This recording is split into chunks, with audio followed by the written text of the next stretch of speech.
ப்ரிவியூல என்ன சாம் சொன்னோம் ஃபர்ஸ்ட், இந்த match it's not gonna be easy for both the team. கம்மியான ஒரு டார்கெட் நம்ம சேஸ் பண்ண போறோம் நினைச்சிட்டு இருக்கும் போதுதான் ஒரு drop catch that change the momentum. Match ups battles கேட்டிங்க, exact man to man battles சொன்னேன். தஸ்கின் அஹ்மத் வெர்சஸ் ரோஹித் சர்மா. ஷமி ஹீரோடாங்கிற மாதிரி திருப்பி ஒரு ஃபைபர் எடுத்தாரு. ஆஃப் கோர்ஸ் நீங்க காலேஜ் ஸ்டூடெண்டா, உங்க படிப்புக்கு பணம் தேவைப்படுதா? அப்ப ஸ்டூக்ரெட் ஆப்ல நீங்க இன்ஸ்டன்டா கிரெடிட் வாங்கலாம். 1000 ரூபாயில இருந்து 15,000 ரூபாய் வரைக்கும் உங்களுக்கு கிரெடிட் கிடைக்கும். சோ வீட்ல கன்சல்ட் பண்ணிட்டு ஸ்டூக்ரெட் ஆப்ல நீங்க அப்ளை பண்ணலாம். ஆப் லிங்க் டிஸ்கிரிப்ஷன்ல கொடுத்திருக்கோம், மறக்காம செக் பண்ணி பாருங்க. மிட் விக்கெட்ல 46 ரன்ஸ் அடிச்சிருக்காங்க, லாங் ஆன்ல 35 ரன்ஸ் அடிச்சிருக்காங்க, ஸ்கொயர் லெக்ல 37 ரன்ஸ் அடிச்சிருக்காங்க. இந்தியாவோட ஃபீல்டிங் மிஸ்ஷாப் அவங்க பெனிஃபிட் ஆனதுன்னு சொல்லி எடுத்துக்கிறதா, இல்ல பங்களாதேஷ் வந்து அவங்க பிரெயின்லெஸ் கிரிக்கெட் ஆடாம பேஸ் பை பேஸ் அப்ரோச் ஆனாங்க, அதனால தான் இந்த டார்கெட் கீப் பண்ணான்னு வச்சுக்கலாமா? முகமதுல்லாவோட இன்ஜுரி, இன்னைக்கு அவர் இருந்திருந்தாருன்னா story is a different one. ஒரு ஃபர்ஸ்ட் ஒரு ஐசிசி ஈவென்ட் ஆடுறோம், ஒரு ஐசிசி மேட்ச் ஆடுறோம், இந்த பிரச்சனையே ஈஸியா டேக்கிள் பண்ணி ஆடின மாதிரி இருக்கு. ஸ்பின்னர்ஸ் வந்து இங்க எப்படின்னா பெருசா விக்கெட் எடுக்க மாட்டாங்க sir. It's not like India. ஒரு லெக் ஸ்பின் பாலுக்கு அவுட் ஆனாரு. அந்த மொமெண்ட்ல வந்து மேட்சோட மேக் ஆர் பிரேக் சிச்சுவேஷன் மாதிரி இருந்துச்சு. அதுக்கு அடுத்து டப்பு தொடர்ச்சி அடுத்து வந்து 2 பேர் விக்கெட்டும் போனாங்க. 25,000 ரன்ஸ் அடிச்சிருக்காங்க. எனக்கு தெரிஞ்சு இந்த மாதிரி வந்துட்டு நடக்குமான்னு வேற மாதிரி பிளான் பண்ணாங்கன்னா I think they would to really.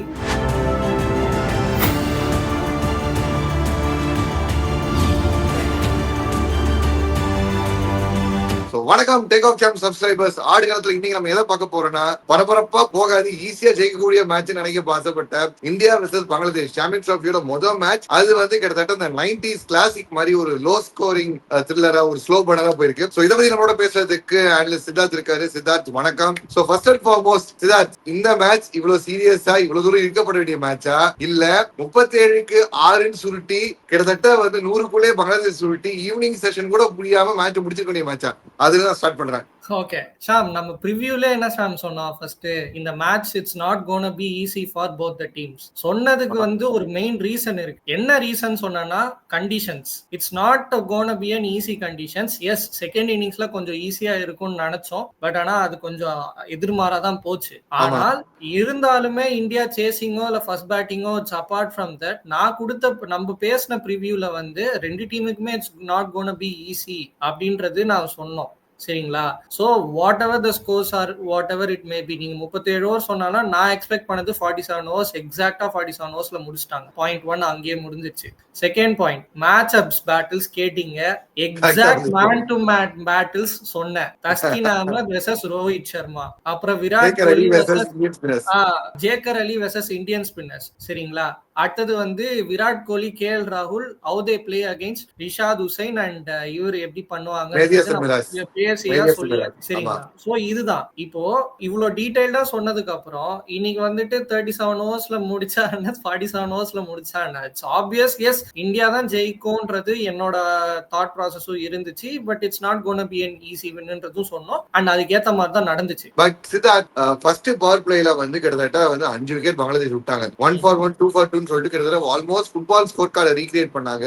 And recreate பண்ணது மட்டுமே இல்லாம அந்த ஒரு ப்ரொசெஷனா இருந்துச்சு. வராங்க, நிக்கிறாங்க, போறாங்க மாதிரி இருந்துச்சு. Especially veterans like Mushfiq Rahim duck out ஆவாருன்னு நினைக்கிறேன். ஏன்னா Mushfiq Rahim super player of spin. அவர் வந்து செட்டில் ஆயிட்டாருன்னா சும்மா ஸ்லாக் ஸ்பீட்ல 6 அடிச்சு அவரோட அந்த ஒரு அட்டாக்கிங் ஷாட் தான் ஆடக்கூடிய ஆளு. ஸ்பின்னுக்கு பயந்த ஆளே கிடையாது. பட் அப்படிப்பட்ட முஷ்ஃபிக் ரஹீம் தூக்கிட்டதுக்கு அப்புறம் அப்பாடா இன்னைக்கு மேட்ச் நம்மளோட தான், எப்படியும் 150க்குன்னு கம்மியான ஒரு டார்கெட் நம்ம சேஸ் பண்ண போறோம் நினைச்சிட்டு இருக்கும் போதுதான் ஒரு drop catch that change the momentum. இந்த பக்கம் ஜேக்கர் அலிக்கு ஒரு டிராப் கேட்ச், அந்த பக்கம் ஹித்ராய்க்கு ஒரு டிராப் கேட்ச், ஹர்திக் பாண்டியா பத்தாக்குறைக்கு வந்து ஒரு ஸ்டம்பிங் சொல்லிட்டு இந்த டார்கெட் வர காரணம் இந்தியாவோட ஃபீல்டிங் மிஸ்ஷாப் அவங்க பெனிஃபிட் ஆனதுன்னு சொல்லி எடுத்துக்கிறதா, இல்ல பங்களாதேஷ் வந்து அவங்க டோட்டலா அப்ளை பண்ணாங்க, பிரெயின்லெஸ் கிரிக்கெட் ஆடாம பேஸ் பை பேஸ் அப்ரோச் ஆனாங்க, அதனால தான் இந்த டார்கெட் கீப் பண்ணான்னு வச்சுக்கலாமா? ஆக்சுவலா என்னை கேட்டாங்கன்னா நான் ப்ரிவியூல என்ன சொன்னோம் அப்படின்னா, அவங்களோட பங்களாதேஷோட லூப் ஹோல்ஸே டாப் ஆர்டர் பேட்டிங் ஆர்டர்ஸ் தான். அவங்களோட ஐ மீன் நம்பர் 4ல ஆரம்பிக்கும்ன்றது சொன்னோம். சொன்னதுக்கு மெயின் ரீசன் என்ன அப்படின்னா அங்க ஸ்டெபிலிட்டின்றது அந்த பேலன்ஸ் வந்து டாப்ல மிஸ் ஆகுது அப்படின்னு. இன்னைக்கு வந்து மேஜர் மிஸ், அதாவது முஷ்ஃபிகர் ரஹீம் வந்து மேஜர் மிஸ் நான் எப்படி பாக்குறேன் அப்படின்னா முகமதுல்லாவோட இன்ஜுரி. நான் the man who is in form, அதாவது 87, 94 அதுக்கப்புறம் இன்னொரு 50 3 கன்சிக்யூட்டிவ் 50s வெஸ்ட் இண்டீஸ் சீரீஸ்ல அடிச்சிட்டு almost man of the series போகிற stage and leading run scorer of the tournament வெஸ்ட் இண்டீஸோட இருந்துட்டு இன்னைக்கு அவர் இன்ஜுரி. இன்னைக்கு அவர் இருந்திருந்தாருன்னா story is a different one சரிங்களா. சோ என்ன பொறுத்த வரைக்கும் இட்ஸ் பிட்வீன் போத் மிஸ்ஃபீல்ட்ஸ்ல வந்து இவங்க இந்தியாவும் டிராப் கேட்ச் பண்ணாங்க, அதே மாதிரி செகண்ட் இன்னிங்ஸ்ல பங்களாதேஷும் சில முக்கியமான டிராப் கேட்ச் பண்ணாங்க. சோ இட்ஸ் லைக் என்ன எப்படின்னா மிடில் ஃபேஸ்ல நம்ம என்ன சொல்லியிருந்தோம் 11 to 40 ஓவர்ஸ்ல விக்கெட்ஸ் நிறைய விழும் அப்படின்னு சொல்லி. ஆனா அதை கவுண்டர் பண்ணி பங்களாதேஷ் வந்து அந்த பர்டிகுலர் ஃபேஸ்ல ஒரு விக்கெட் கூட எடுக்காம is the 4th time India is doing like that after post of 2023 world cup. அப்புறம் இந்ததான் நம்ம வந்து மிடில் பேஸ்ல விக்கெட்டே இருக்காம இருந்திருக்கோம். ஆனா top first power play wicket எடுத்துட்டோம், அடுத்து லாஸ்ட் பவர் பிளே விக்கெட் எடுத்துட்டோம். அண்ட் முன்னாடியே நம்ம வந்து நான் வந்து முன்னாடி பேக் கிட்ட பேசும்போது சொல்லியிருந்தேன், பும்ராக்கு ஹர்ஷித் ராணாவா இது கரெக்டான மேட்ச் அப்பே கிடையாது. Harshit Rana middle overs wicket எடுப்பாரு, டெத் ஓவர்ஸ்லாம் உங்களுக்கு வந்து பும்ராவோட எக்ஸ்பெக்ட் இருக்கும். பட் ஷமி நான் இன்னும் வந்து ஷமி ஹீரோடாங்கிற மாதிரி திருப்பி ஒரு 5 எடுத்தாரு. அப்கோர்ஸ் 5 எக்கானமி போனாலும் லைன் அண்ட் லென்த்ல எதுவும் பெருசா விடல, லூஸ் பால்ஸ் அவ்வளவா அடிக்க விடல. ஆரம்பத்துல அவர் அட்டாக் பண்ணாலும் கன்சிடண்டா லைன் அடிச்சு போட்டுட்டே விக்கெட் தூக்கிட்டாரு. ஹர்ஷித் ராணா கொஞ்சம் அந்த ஒரு ஃபர்ஸ்ட் ஒரு ஐசிசி ஈவெண்ட் ஆடுறோம், ஒரு ஐசிசி மேட்ச் ஆடுறோம், இந்த பிரச்சனையே ஈஸியா டேக்கிள் பண்ணி ஆடின மாதிரி இருக்கு. சோ இதுல நம்ம வந்து எந்த அடுத்த மேட்சுக்கு வந்து இதே ஹர்ஷித் ராணா சான்ஸ் கொடுப்பாங்களா, இல்ல ஒரு சேஞ்சுக்கு வந்து ஹர்ஷிப் சிங் கொண்டு வராங்களா? Provided Arshdeep has better numbers against Babar Azam. Babar Azam வந்து எடுத்து தூக்கி இருக்கிறாரு, கொண்டு வருவாங்களா? என்ன பொறுத்த வரைக்கும் நான் எப்படி யோசிப்பேன் அப்படின்னா, இன்னைக்கு ஹர்ஷித் ராணா டீம் வைஸா சரி இன்னைக்கு அவர் 3-4 எடுத்திருக்காரு. ஸோ பெர்ஃபார்மன்ஸ்ன்ற பிளேயரை வந்து கொஞ்சம் பேக் பண்ணி தான் ஆகணும். ஸோ அடுத்த மேட்ச் இதே பிளேயிங் லெவல தான் ஆடி ஆகணும்ன்றதான் நான் சொல்லுவேன். மேபி பேட்டிங் லெவலும் குல்தீப் யாதவ் அவரோட அந்த பழைய அந்த ரிஸ்ட் மேஜிக் யூஸ் பண்ண மாதிரி இருக்காரு இன்னைக்கு. ஏன்னா நம்ம முன்னாடி நீங்க சொல்லியிருந்தீங்க இந்த கிரவுண்ட்ல வந்து மோஸ்ட் நம்பர் விக்கெட் எடுத்த ஒரு லிஸ்ட்ல அவரும் இருக்கிறாருன்னு சொல்லி. இன்னைக்கு ஒரு ஆட் பேக் இப்ப ஜட்டு ஒரு இடத்துல சூப்பரா ஹோல்டு பண்ணாரு. ஒன்னும் வந்து பேட்ஸ்மேன் அவர் டாப் ஏரியா அடிக்கவே விடல. அக்ஷர் பட்டேல் நீட்டா வந்து அடிச்சு போட்டு இருந்தாரு.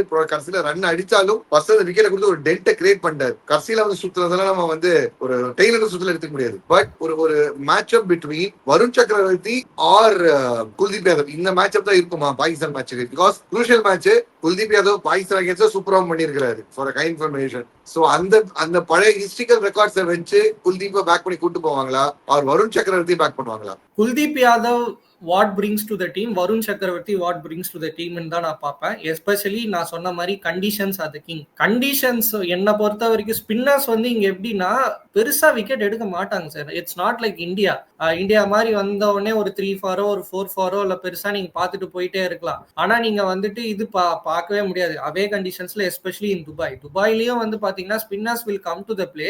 ஸ்பின்னர்ஸ் அண்ட் பேசர்ஸ் வந்து ஈக்குவலா ப்ரொபோர்ஷன்ஸ் ஆஃப் விக்கெட்ஸ் எடுத்திருக்காங்க இந்த வென்யூலன்றது நம்ம போன வாட்டியே ஒரு இன்ட்ரெஸ்டிங்கான ஒரு ஸ்டார்ட் சொன்னோமே. சோ அப்படி பார்க்கும்போது குல்தீப் யாதவ் இன்னொரு பாயிண்ட்டும் நான் ஆட் பண்ண, குல்தீப்போட ரீசன்ட் ஃபார்ம் வந்து I mean wicket striking ability வந்து கம்மி ஆயிடுச்சு, பெருசா இல்ல, ஏன்னா is coming back from injury அப்படின்னு. இன்னைக்கு வருண் சக்கரவர்த்தி ஆடிந்தாருன்னா anything can happen.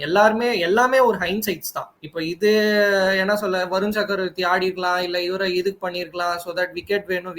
The thing is அந்த கேம் பிளான் தான். இன்னைக்கு வந்து என்ன அப்படின்னா பங்களாதேஷ் வந்து அவங்களோட கேம் பிளான் எனக்கு ரொம்ப நல்லா கிளியரா தெரிஞ்சிச்சு. மிடில் ஓவர்ஸ்ல நாங்க பேட் பண்ணியே ஆகணும் அப்படின்றது. ஆமா, சோ அதுதான் அவங்களோட main concept. And every team will be taking this kind of strategy against Indian bowlers, especially who is playing under Dubai. ஏன்னா துபாய்ல மிடில் ஃபேஸ்ல மட்டும்தான் விக்கெட்ஸும் நிறைய விழும், இதுவும் நிறைய விழும். சோ அப்படி பார்க்கும்போது என்னை பொறுத்த வரைக்கும் நெக்ஸ்ட் மேட்சும் குல்தீப் யாதவ் தான் ஆடணும். சோ வருண் சக்கரவர்த்தியை ஆட வச்சாங்க அப்படின்னா அதுக்கு என்னன்னா ஒரு என்ன சொல்ல, unless and until your place is being confirmed in the knockout stage, ஏன்னா we are playing under group of death. இப்போ ஒரு மேட்ச் வந்து வாங்கினாலே அடுத்த மேட்ச் நம்ம கம்பல்சரியா ஜெயிச்சே ஆகணுன்ற ஒரு ப்ரெஷர் வந்துடும். ஸோ அப்படி பார்க்கும்போது காம்பினேஷன்ஸும் சரி இதுவும் சரி எதுவுமே மாத்தாம அப்படியே தான் போனோம். ஸோ எனக்கு தெரிஞ்சு இன்னைக்கு பிளேயிங் 11 வந்துட்டு எஸ் பங்களாதேஷோட ஏன்னா ஹர்ஷித் ராணா ஆட மாட்டாருன்றது எதிர்பார்த்தோம். இன்னைக்கு வந்து ஹர்ஷித் ராணா ஆடி அவர் நல்லாவும் பெர்ஃபார்ம் பண்ணவங்கள கண்டிப்பா பேக் பண்ணியே ஆகணும். ஸோ தட் இஸ் என்ன சொல்ல சேஞ்ச் பண்ணாங்கன்னா தேர் மை கன்ஃபியூஷன் வந்து அக்கர் ஆகிறதுக்கு நிறைய சான்ஸ் இருக்கு. இப்போ போலிங் பத்தி சொல்லியாச்சு. All important $1 million question Virat கோலியும் லெக் ஸ்பின்னும் இதை பத்தியே வந்து நம்ம தொடர்ச்சியா வந்து பார்த்துட்டே இருக்கோம். தொடர்ச்சியா அவர் வந்து எப்படி வந்து red ball outside off stump ஒரு மிகப்பெரிய வீக்னஸா இருக்கும். ஒயிட் பால் லெக் ஸ்பின்னர்ஸும் லெப்ட் ஆர்ம் ஸ்பின்னர்ஸும் அவருக்கு ஒரு நெமசிஸா இருக்கிறாங்க. இன்னைக்கு 8 ஒரு லெக் ஸ்பின் பாலுக்கு அவுட் ஆனாரு. கிட்டத்தட்ட அந்த மொமெண்ட்ல வந்து மேட்சோட மேக் ஆர் பிரேக் சிச்சுவேஷன் மாதிரி. அதுக்கு அடுத்து டப்புன்னு தொடர்ச்சி அடுத்து வந்து 2 பேர் விக்கெட்டும் போனாங்க. What would bring king Virat Kohli back to form? என்ன பண்ணா ஆல் இம்பார்ட்டன்ட் அண்ணையா உள்ள ஃபார்முக்கு வருவாரு? ஓகே, விராட்டை பொறுத்த வரைக்கும் விராட்டும் சரி ரோஹித் சர்மாவும் சரி நீங்க இந்த ஃபார்ம்ல வந்து அவங்க ஏர்லியர் டிஸ்மிஸல் ஆனாலும் சரி இதுவும் ஆனாலும் சரி அவங்களை கொஸ்டின் பண்ணவே முடியாது. It's too early to call. நீங்க இதுவே டெஸ்ட் ஃபார்மேட் சொல்றீங்க, T20 ஃபார்மேட் சொல்றீங்கன்னா yes there is a point of வந்து ஒரு அக்ரிகேட் இருக்கு. எஸ் அவர் பெர்ஃபார்மன்ஸ் கம்மியா இருக்கு, ஸ்லோ ஆடுறாரு, நிறைய பேஸ்ட் வரலாம், எல்லாமே பண்ணலாம், ஏர்லியரா விக்கெட்ஸ் விடுறாருன்றதெல்லாம் சொல்லலாம். ஓடிஐ பொறுத்த வரைக்கும் இவங்க 2 பேருமே இந்தியாவோட ஜாம்பவான்கள்ஸ். நீங்க வந்துட்டு இவங்க வச்சிருக்கிற ரெக்கார்ட்லாம் எனக்கு தெரிஞ்சு ஐ திங்க் இவங்க பிரேக் பண்றதுக்கே நடக்குமா நடக்காதான்றது எனக்கு தெரியல. ஏன்னா நீங்க யோசிச்சு பாருங்க, விராட்டும் சரி ரோஹித் சர்மாவும் சரி அவ்வளோ செஞ்சுரிஸ் வச்சிருக்காரு. 25,000 ரன்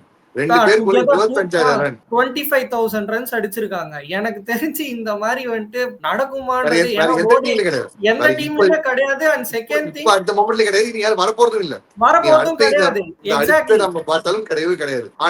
ஆனா என் क्वेश्चन என்ன, தொடர்ச்சியா ஒரு சிமிலர் பேட்டர்ன் ஆஃப் அவுட்ஸ். இப்போ ரோஹித் என்ன சொல்றா, ரோஹித் அவர் இன்டென்ட் காட்டாருப்பா, பவர் பிளே அடிச்சுட்டு போயிடாருப்பா, ஸ்ட்ரைக் ரேட் நம்ம வந்து ஃபேஸ் பை ஃபேஸ் அப்ரோச் எடுத்தாலே இந்த சேஸ்ல first 10 overs India like steamrolling Bangladesh. அந்த ஒரு விக்கெட் தூக்குறாங்க.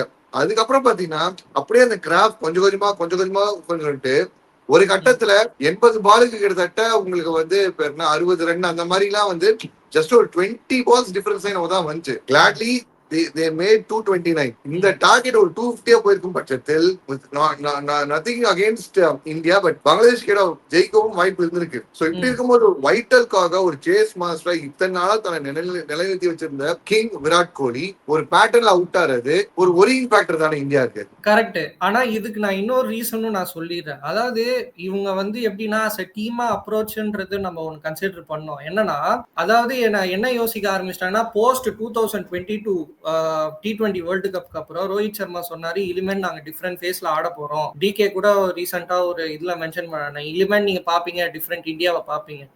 அதாவது என்னன்னா ஸ்கொயர் ரீஜன்ஸ் ஆஃப் விக்கெட்ஸை ஆக்சஸ் பண்ணியே போகணும் அப்படின்ட்டு. அதாவது என்ன அப்படின்னா ஆஃப்டர் சச்சின் டெண்டுல்கரோ விவிஎஸ் லக்ஷ்மனுக்கு அப்புறமோ யாருமே வந்து இந்தியன் பேட்டர்ஸை பாத்தீங்கன்னா ஒரு கன்வென்ஷனல் ஸ்வீப்போ இல்ல வந்துட்டு ஒரு கன்வென்ஷனலா ஒரு கட் ஆடுற பிளேயர்ஸோ நீங்க ரொம்ப ரேரா தான் பாப்பீங்க, யாருமே கிடையாது. அண்ட் மோர் ஓவர் அந்த டைம்ல விராட் கோலி கூட அவர் வந்துட்டு கன்வென்ஷனலா கட் எல்லாம் ஆட மாட்டாரு, ஸ்வீப்போ ரோஹித் சர்மாவும் வந்து என்ன பண்ணுவார்னா ஸ்பின்னர்ஸை இறங்கி அடிப்பாரு, அப்புறம் தள்ளி ஆடுவாரு. எல்லாருமே இப்படிதான் பண்ணிட்டு இருந்தாங்க. ஆனா இப்ப என்ன ஆச்சுன்னா அந்த ஃப்ரண்ட் ஆஃப் த விக்கெட்ல ஆடுற அந்த பாசேஜ் ஆஃப் ரன்ஸே கம்மியாயிருச்சு. எல்லாமே ஸ்கொயர் ரீஜன்ஸ் ஆஃப் விக்கெட்ஸ்ல ரன்ஸ்ல தான் அடிக்கணும்ன்றத ஒரு கான்செப்டாவே எடுத்துட்டு போயிட்டாங்க. இது வந்து பேக் ஃபயர் ஆகும். Exactly like how it happened in 2023 world cup finals. அதாவது பார்த்தவங்களுக்கு including you where you went for a finals, Pat Cummins came with a plan 36 overs mid ஆஃபே இல்லாம போலிங் போட்டுட்டு இருந்தாரு. இன்னைக்கு 36 overs மிட் ஆஃபே இல்லாம அந்த சைட்ல ரன்னும் வரல. ஏன்னா எவ்ரிபடி வாண்ட் டு என்ன சொல்ல அவங்க பிளானே வந்து இவங்க என்ன சொல்ல ஸ்கொயர் ரீஜன்ஸ் தான் இவங்க அடிக்கணும்ன்றத முடிவு பண்ணிட்டாங்க. அங்கேயே ஆட வைப்போம், ஃபுல்லா பேக் பண்ணிட்டு அங்கேயே ஆட வைப்போம், அதுதான் அவங்க ஸ்ட்ரென்த் நினைக்கிறாங்க, அங்கதானே ரன்ஸ் வருது, முதல்ல அங்க கட் பண்ணுவோம், பாடிக்கே போடுவோம், முன்னாடி அடிக்கிறாங்க முடிஞ்சா அடிச்சு கெட்டோம்னு சொல்லிட்டு அந்த இது பண்ணாங்க. இன்னைக்கும் அதே தான் ஆச்சு. இன்னைக்கும் நான் வந்து உங்களுக்கு நான் பிரேக் பண்ணி நான் சொல்லிடுறேன். இன்னைக்கு பாத்தீங்கன்னா இந்தியாவோட பேட்டர்ஸ் மட்டுமே நான் சொல்றேன். அதாவது இன்னைக்கு வந்து ஹாஃப் சைட்ல 90 ரன்ஸ் அடிச்சிருக்காங்க, ஆன் சைட்ல 138 ரன்ஸ் அடிச்சிருக்காங்க. சரிங்களா? இன்னைக்கு வந்து more than கிட்டத்தட்ட ஆமா 50% more 60% எக்ஸாக்ட்லி ஆன் சைட்ல 61%, இதுல வந்து 39% அடிச்சிருக்காங்க. ஆனா ஆஃப் சைட்ல எங்க அடிச்சிருக்காங்கன்றத பாருங்க.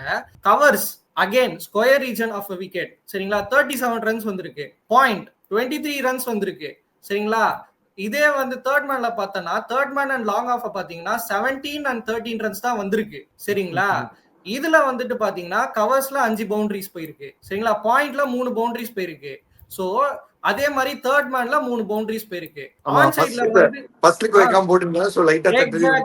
எக்ஸாக்ட்லி இப்போ இதே ஆன் சைடு எடுத்துப்போம். ஆன் சைட்ல பாத்தீங்கன்னா மிட் விக்கெட்ல 46 ரன்ஸ் அடிச்சிருக்காங்க, லாங் ஆன்ல 35 ரன்ஸ் அடிச்சிருக்காங்க, ஸ்கொயர் லெக்ல 37 ரன்ஸ் அடிச்சிருக்காங்க. இப்போ மை பாயிண்ட் இஸ், எங்க வந்து உங்களுக்கு ஃப்ரண்ட் ஆஃப் த விக்கெட்ஸ்ல வந்து ரன்ஸ் வந்திருக்கு?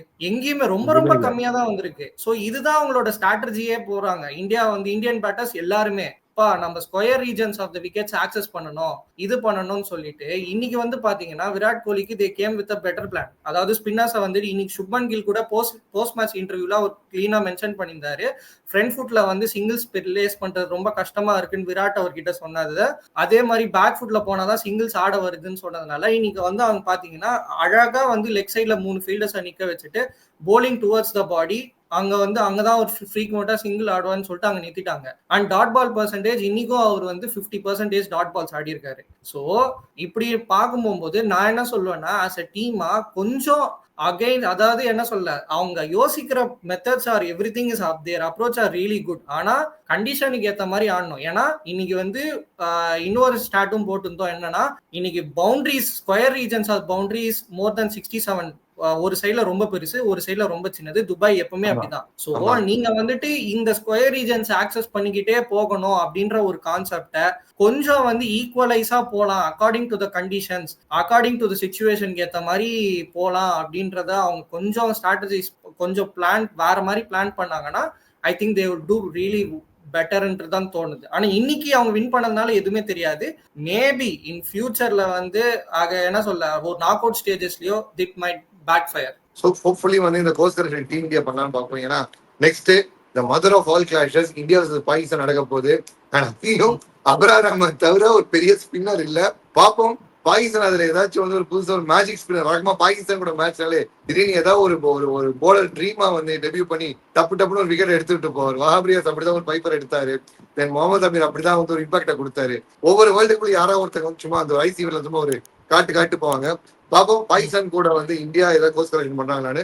So thanks for input set. So hopefully மக்களே உங்களோட கமெண்ட்ஸ் மறக்காம சொல்லுங்க. மறக்காம டேக் ஆஃப் சேனலை லைக் பண்ணுங்க, ஷேர் பண்ணுங்க, மறக்காம சேனல் சப்ஸ்கிரைப் பண்ணுங்க. நீங்க காலேஜ் ஸ்டூடெண்டா, உங்க படிப்புக்கு பணம் தேவைப்படுதா? அப்ப ஸ்டூக்ரெட் ஆப்ல நீங்க இன்ஸ்டன்டா கிரெடிட் வாங்கலாம். 1000 ரூபாயில இருந்து 15,000 ரூபாய் வரைக்கும் உங்களுக்கு கிரெடிட் கிடைக்கும். சோ வீட்ல கன்சல்ட் பண்ணிட்டு ஸ்டூக்ரெட் ஆப்ல நீங்க அப்ளை பண்ணலாம். ஆப் லிங்க் டிஸ்கிரிப்ஷன்ல கொடுத்திருக்கோம், மறக்காம செக் பண்ணி பாருங்க.